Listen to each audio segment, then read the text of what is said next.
Junior lady doctor के murder case में कुछ ऐसी बातें सामने आई है जिसे सुनकर आपके रोंगटे खड़े हो जाएंगे।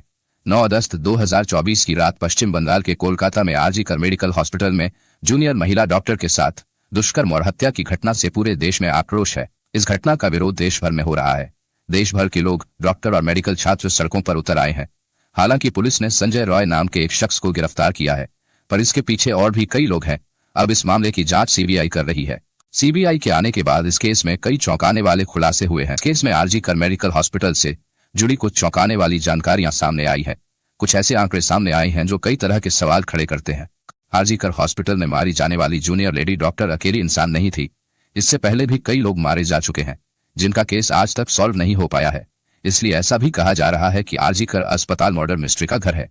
यह बात इसलिए भी कहा जा रहा है क्योंकि पिछले 23 सालों में 2001 से लेकर 2024 तक आरजी कई डॉक्टर्स की रहस्यमय तरीके से मौत हो चुकी है। आइए अब आपको सिलसिलेवार ढंग से बताते हैं कि 23 सालों में कई डॉक्टर्स की मौत पर आरजी अस्पताल की मिस्ट्री आखिर है क्या। पहला मामला है 2001 का। 2001 में सौमित्र विश्वास नाम के छात्र का शव आरजी मेडिकल कॉलेज के छात्रावास के कमरे में लटका हुआ पाया गया था।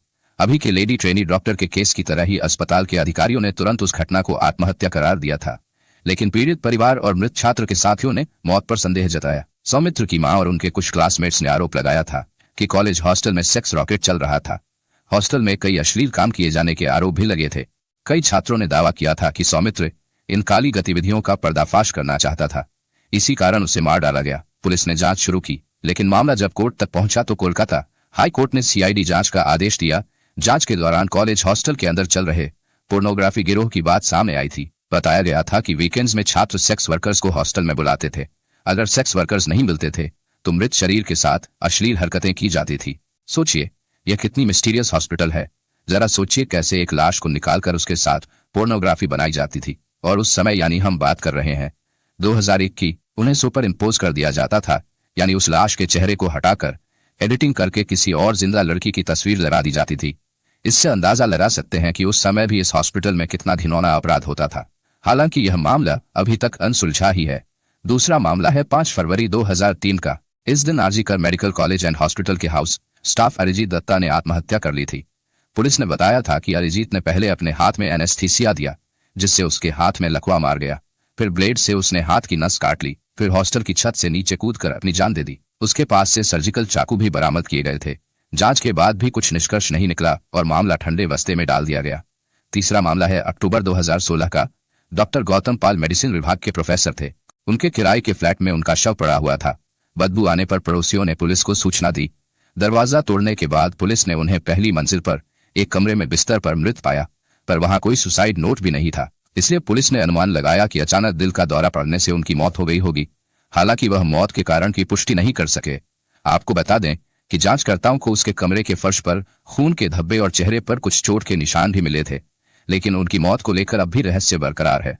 चौथा केस है 2020 का, जब सेकंड ईयर की 25 वर्षीय जूनियर महिला डॉक्टर पल्लवी साहा की दुखद मृत्यु हो गई। डॉक्टर ने आरजी अस्पताल की 6ठी मंजिल से कूदकर आत्महत्या कर ली थी। दोस्तों और सहकर्मियों ने कहा कि शायद वह डिप्रेशन की शिकार थी। हालांकि इस मामले में कोई सुसाइड नोट नहीं मिला और डॉक्टर की मौत को लेकर कई सवाल भी उठे, जिनका जवाब आज तक नहीं मिल पाया है। खैर, अब हम आते हैं डॉक्टर बेटी की केस की तरफ।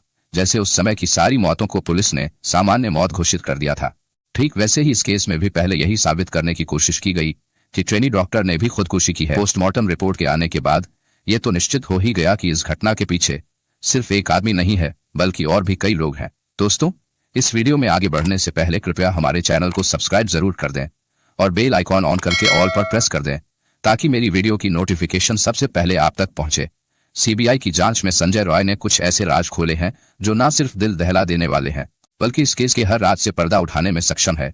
संजय रॉय ने कन्फेशन दिए हैं कि कैसे उसने डॉक्टर बेटी के साथ जबरदस्ती की। संजय ने बताया कि उसने पहले डॉक्टर बेटी को मारा पीटा, बेहोश किया, फिर उसके साथ जघन्य अपराध किया। कुछ समय बाद वो फिर से होश में आई और फिर से संघर्ष करने लगी और संजय को रोकने लगी, लेकिन संजय ने आसपास मौजूद चीजों से उसे जोरदार तरीके से मारकर पहले बेहोश किया, फिर उसे बेरहमी से मार डाला और डॉक्टर बेटी की जान लेने के बाद वहां से चला गया। निकलते वक्त उसका एक ब्लूटूथ डिवाइस नीचे गिर गया, जिसके आधार पर वह पकड़ा गया। इस केस में भले ही पुलिस ने संजय रॉय को गिरफ्तार किया है, लेकिन इस केस के केंद्र में पूर्व प्रिंसिपल संदीप घोष नजर आ रहे हैं। यह पहला मौका नहीं है जब संदीप घोष विवादों में घिरे हैं। संदीप घोष का पूरा करियर ही भ्रष्टाचार और पद के दुरुपयोग के आरोपों से घिरा हुआ है। संदीप घोष ने घटना के 3 दिन बाद अपने पद से इस्तीफा दे दिया था, लेकिन आरोप है कि उन्होंने इस पूरे मामले में लीपापोती की और हत्या के मामले को आत्महत्या का रूप देने की कोशिश की। अब सीबीआई लगातार उनसे पूछताछ कर रही है। सीबीआई ने संदीप घोष से कुछ महत्वपूर्ण प्रश्न किए, जो कि इस प्रकार है। इस घटना के बारे में आपको कब और कैसे पता चला?